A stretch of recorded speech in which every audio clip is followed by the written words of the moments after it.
Hi guys, welcome to the channel. In today's video, I'm going to show you how you can fix any YouTube bug. So before getting into this video, must subscribe to our YouTube channel and click on the bell icon. So the first step you simply need to do is to open any browser and search for internet speed. And the first step you simply need to check your internet speed. So if you have a good internet speed, you do not face any issue on YouTube. Okay, the second method you simply need to go on to the Google and search for is YouTube down. So hit enter and check that is anything wrong with the YouTube in the last 24 hours.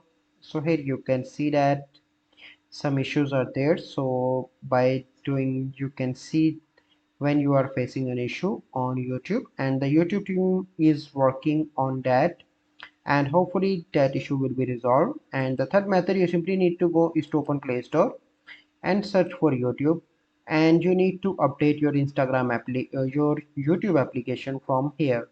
So this is the process. I hope you find this video helpful. If you find this video helpful, must like this video, subscribe to our YouTube channel for future videos. We'll see you in the next video.